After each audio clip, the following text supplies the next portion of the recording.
Ameet, a part of being a good friend of mine, he's a naturopathic doctor. He uses holistic medicine, and he's a psychotherapist. Not only a Gestalt therapist, but also a family constellator. He uses poem therapy, acupuncture, and I've seen him changing lives of people.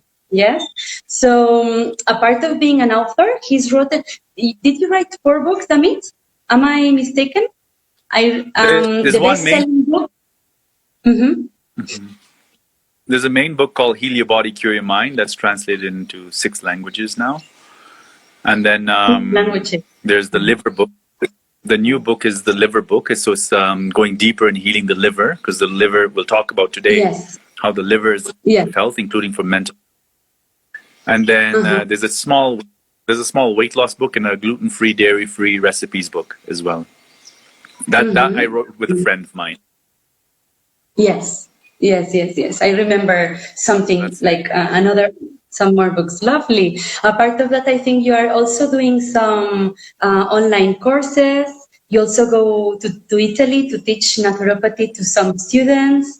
You travel, you give some well-being, you take part in well-being retreats. So you are quite busy all over. Yes. Yeah, I think mental health is a huge issue around the world, right? So the online course helps people really release trauma and heal the root cause of mental health, which we'll talk about is inflammation, toxicity, and adrenal fatigue and burnout, as well as, of course, emotional trauma and beliefs from the past. And so I created the mental health course to help make it easier for people to really heal their traumas, and also to raise money for my little projects in the communities. We're treating some disabled children with disabilities right now. And sometimes I do mobile clinics. I'm going to walk you through the root causes of anxiety. So when you understand the root causes, then it's easier to treat and help yourself because you know exactly what you need to treat, right? So basically anxiety and depression, they cross-linked all of mental health. There's a huge, they're all interconnected. Anxiety is the sense of unease, worry, constant worry, maybe paranoid thoughts. If it's extremely severe, then it dips into paranoia, OCD, obsessive compulsive disorder, and schizophrenia, based on the intensity of neurotransmitter or brain chemical imbalance. It can be caused by trauma from the past, either when you're divorcing, or if there was any abuse during childhood, adulthood, adolescence, even relationship breakups as an adult. Any age. Any age can experience trauma. What happens is if you are severely traumatized as a young child, then you're programmed more for anxiety in a way. Your nervous system is more vulnerable and more fragile. So that when you have traumas as an adult, you are hyper responsive. So you're more vulnerable to anxiety and depression and burnout because the adult traumas trigger the childhood traumas. And your childhood traumas really stress your nervous system, which I'll talk about just now, and how chronic nervous system stress leads to anxiety and depression. So the fantastic ways to heal a lot of trauma and ensuing anxiety is using psychotherapy. I do Gestalt psychotherapy. You can use EMDR, tapping. There's something called emotional freedom technique you can help yourself with. All of these things discharge the nervous system. And the key thing is to sit with the feeling rather than judge it, right? Rather than saying, okay, it's bad to feel this way, or I'm a bad person, or it's wrong to feel this way. Be compassionate with yourself. Be loving to yourself and say, hey, this is normal. There's a root cause for this, and let's find out what it is. And so staying with the emotion and staying with the feeling and then tapping through it or breathing through it and saying, I forgive myself. It's okay. I'm a loving person, even though these thoughts come in. These are ways to help manage the anxiety, especially if you're stigmatizing yourself against the anxiety, right? Especially if you're labeling yourself for having anxiety.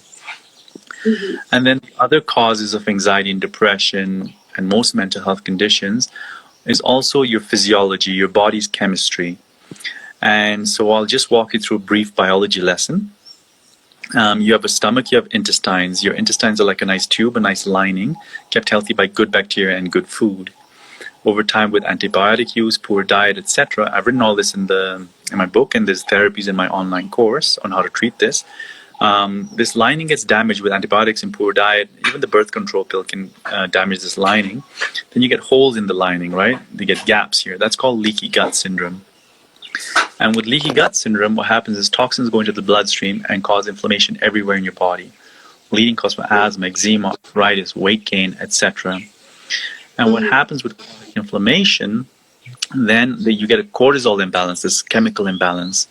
And that starts suppressing your brain chemicals such as serotonin, dopamine, GABA, and melatonin. And GABA helps reduce anxiety. Also, serotonin helps to reduce anxiety and prevent depression. So now, chronic inflammation and toxins mess up these brain chemicals, leaving you more prone to anxiety.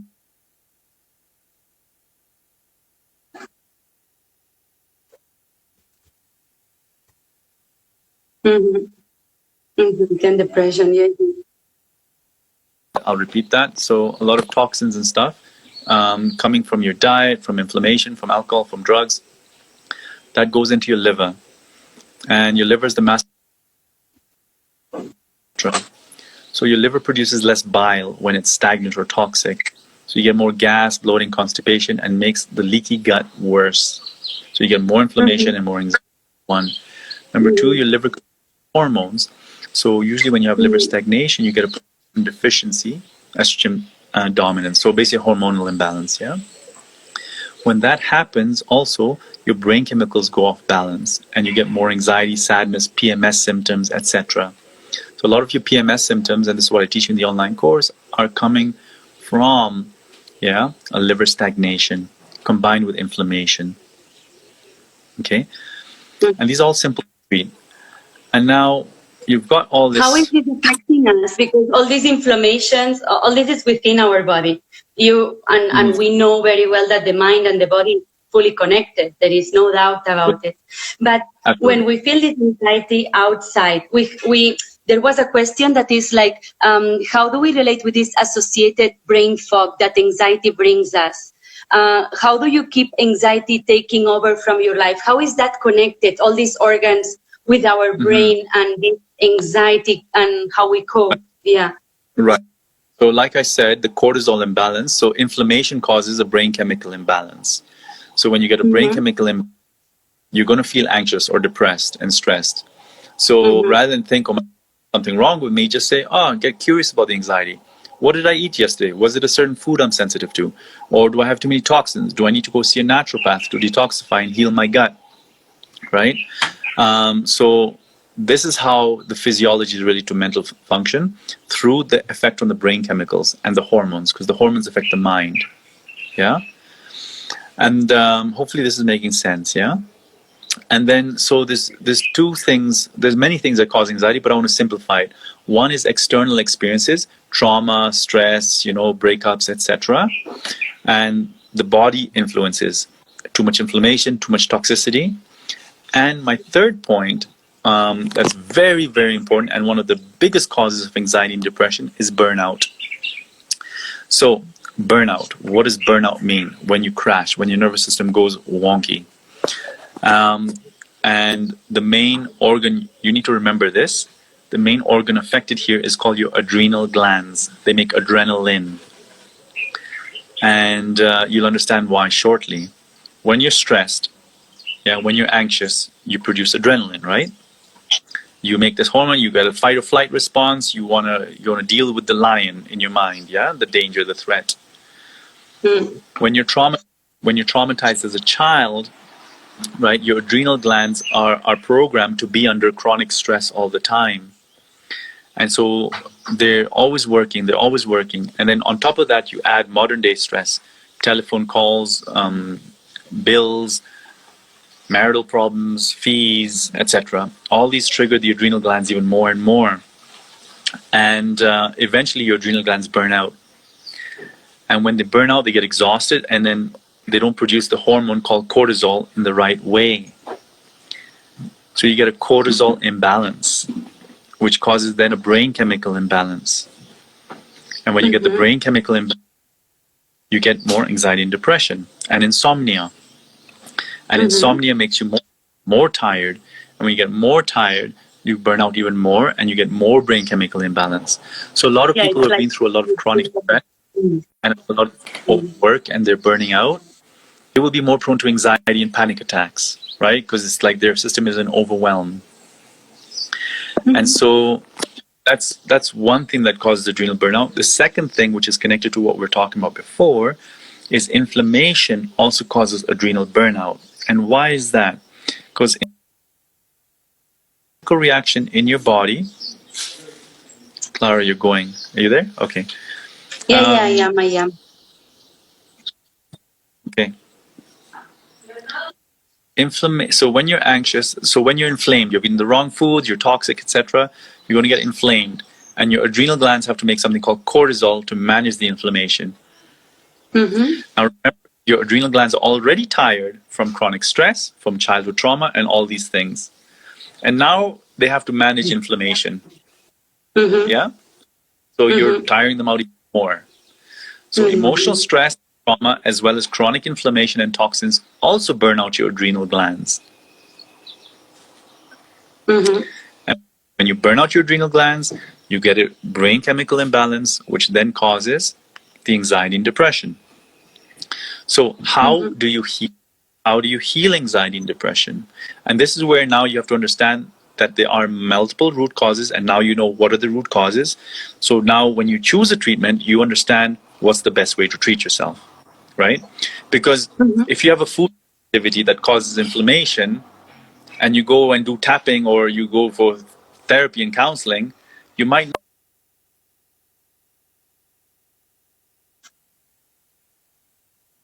Mm-hmm. just take supplements and medicines. You Do you don't mean that the cause root cause?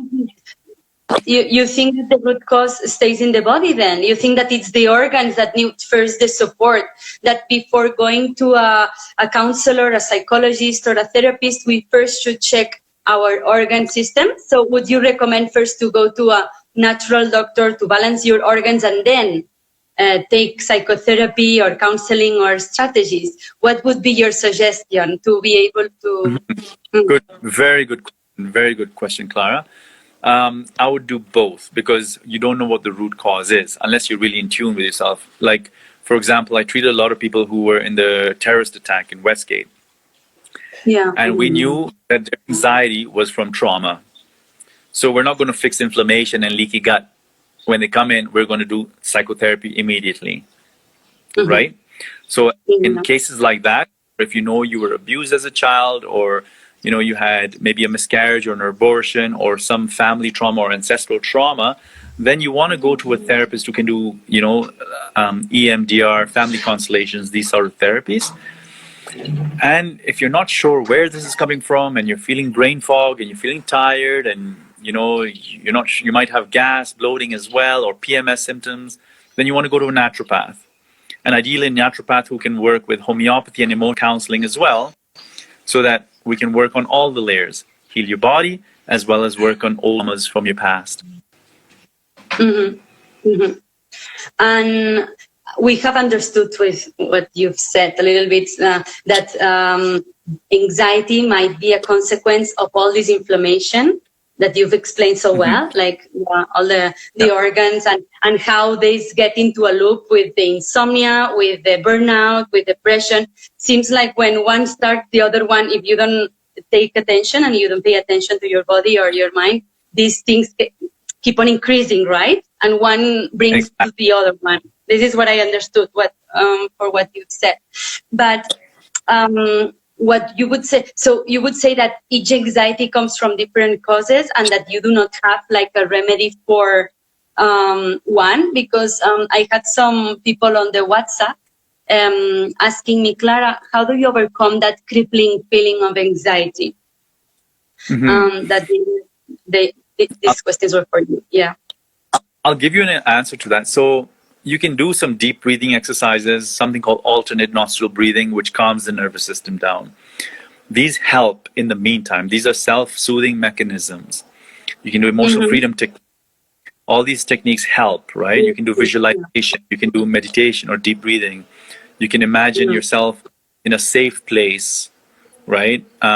Where your favorite place where your mom, if you had a good relationship with her, she was holding you, or a place where you enjoyed yourself, so you can distract yourself. There's many therapies for that. And while you're doing this, though, look and seek out a professional who can help you treat the root cause while you're managing these crippling feelings, right? Mhm. So Mhm. deep breathing, meditation, visualization, tapping.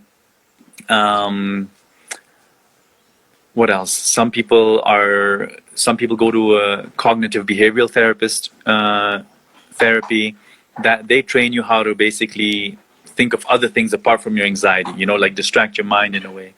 I find that okay. I mean, it's a very popular form of therapy, but I don't know if it. Like, I prefer to treat the root cause. Yeah, to release the And trauma the from the root system cause, and to the body. you think that the root cause comes from the trauma from the system, literally from the organs that are inflamed, or it's more the trauma of your childhood, like going directly Yeah. where the origin was created, and therefore there is this trigger with anxiety. Good. So when I use the word trauma, I usually mean like trauma from childhood and stuff, emotional trauma from families and all that, right? And abuses Mm-hmm. and things like that, financial stress, breakups. And, and also, though, anxiety, the other root cause, like I said, is the foods we're eating, the chemicals we have in our body, right? So all causing all the inflammation in the body. I have some free videos on the website that will explain it more, so you're welcome to watch the free videos there. How You to have a heal the YouTube gut, channel, right? the liver. Pardon me. I think you have a YouTube channel, right? Right? I have a YouTube channel. It's easier just to go to the website, I think, because I can't remember the YouTube channel name. But Mm-hmm. health.drameet.com has a bunch of free videos. Then you can sign up for the online course as well. And that will walk you through healing the gut, the liver, the adrenal system, releasing trauma. I put a lot of exercises in there based on psychotherapy and positive psychology. So, Mm-hmm. yeah, there's a lot of help out there. And the key thing is not to judge yourself when you're feeling anxious, right? So the problem is a lot of people mistake anxiety as their personality. They think, oh my gosh, this is me really. But it's really a chemical imbalance or a result of trauma. So yeah, so let go of the stigma and get curious when you have these sensations and find out where is it coming from. Because sometimes our resistance to anxiety makes us panic more, right? Our fear of anxiety makes things worse. And if we look at anxiety with love, with compassion and curiosity, interesting. Every time I eat a sandwich or gluten or a certain food, I get anxious. Maybe I'm getting inflamed. So it's not my personality, it's the food. To detach. So basically what you're saying is to detach from the anxiety, observe it, and do not think that it's you. To detach, Ex- okay, this is what I'm feeling, but it's not me. This is just a Perfect. state. So Exactly. through mindfulness, we very much do that. We detach from the things that happen to us, and we try to observe them and accept them instead of trying to. Because when we label things, is when more heaviness and anxiety piles up on top of that. So I think Absolutely. mindfulness could also be one of the approaches on the 1,000 approaches you've mentioned. Yeah, You've mindfulness is said, fantastic. I will recap because I think that people really need to check on those therapies now. Ameet basically said that the origin might be linked with our health and the foods we eat, and that sometimes those foods, if they are not in balance or healthy, they cause inflammation in our organs, and then we enter Wow. into a loop. We enter into a loop of insomnia, of anxiety, of burnout, or getting into these mechanisms, right? You said, Absolutely. I think Absolutely. I'm forgetting something, but then you mentioned that EFT, which is emotional freedom technique, is one of the techniques that will help easing in the moment, but not solving the root cause. You Not said that for solving the root cause, this could be momentary, like for the moment, but then we should go to the triggering event, which most of the times is the trauma roots or caused in childhood, right? If I'm more or less If the yeah, thing is to so be. so the root cause, the root or triggering event could be childhood or adult trauma, or it could be the body, right? So Mhm, EFT manages while you're having an anxiety attack. You can manage it. mhm, mhm. You can treat childhood trauma with EFT as well as other psychotherapy. And also, if that doesn't work, also look at treating and healing your gut, your liver, your adrenal glands with the herbs and supplements in the book, in the online course. Mhm. Yeah. Yeah, Could you give that's us true. could you give us 3 or 4 herbs or supplements or foods or diets that we could implement to reduce anxiety in these times that we are living nowadays, where there is still, even though the world seems to be picking up again, there is still a lot of uncertainty in many areas. Would you like to give us like some advices in terms of um, foods that we could So, eat or herbs or supplements that we could combine? Yeah. most of them are in the online course in the book, so I don't want to give them all away right now. But things like Mm, avoiding certain inflammatory foods. So typically, it's wheat and dairy. So gluten. A lot of people are sensitive to gluten and dairy mhm, products. Vitamin D is excellent to manage depression, especially because it helps reduce inflammation and heal the gut. mhm, And then, so I talk about probiotics and other amino acids you can use to actually really stabilize the neurotransmitters. mhm, Right? mhm. It's a very holistic approach. I don't want to just throw out supplements, because you won't understand where to use them in the regime until you follow the Totally. And each program. person is Or different. Yeah, yeah, then totally. you understand where to put them in your this thing. Because otherwise you might just take one herb and you say, oh, that didn't work. And you might not be treating something else on the side. You know what I mean? So you need to do it in a very systematic way. Heal the gut, the liver, then the adrenal system, Yeah. while And releasing emotional trauma. yeah, yeah, totally. And can we, do you have any recommendations? Because you have chosen to live a life where you take care of yourself. You really apply with integrity what you preach. You have decided to live in front of Mount Kenya, in the forest. No, you are really like in contact with what you are. No, I like when people, sometimes we are coherent and congruent, and sometimes we are not. And Yeah. and what habits would you recommend us also to reduce, to bring this well-being and wellness, and Okay. reduce this burning out and depression and anxiety? Yeah. Awesome. I like that question, Clara. So, deep breathing is very important. Deep breathing resets the nervous system. And so, a lot of us are stressed and working so much. So, every hour, take 5 deep breaths. That can help reset what we call the vagus nerve, this huge nerve that's your parasympathetic, in charge of your parasympathetic system, the vagus nerve. So, taking 5 deep breaths every hour helps just reset and reset the nervous system. That's number one. Number two, taking frequent breaks during the day from your work so you don't burn out. Right? Mm-hmm. Great. I do Mm-hmm. Kundalini yoga every morning. Kundalini yoga is this fantastic yoga that resets your nervous system. One of the best yogas I've found for anxiety and depression and mental health issues. In fact, Yogi Bhajan, the originator or the the carrier, the communicator of or the ambassador for Kundalini yoga to the West, when he brought it to the West, he helped a lot of people with addictions. So Kundalini is really fantastic for the nervous system and the mind and things like that. So I'll do that in the mornings. And then also what I recommend is basically when I get a sensation of pain, of anxiety, of depression, whatever, I go in, I listen.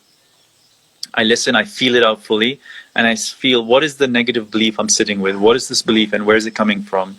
Where did I start this? Was it because of a childhood trauma or have I eaten something? So I'll do self inquiry. Self inquiry helps you get to that place and sit with the emotion until it finishes and releases. Because remember, your awareness will set you free.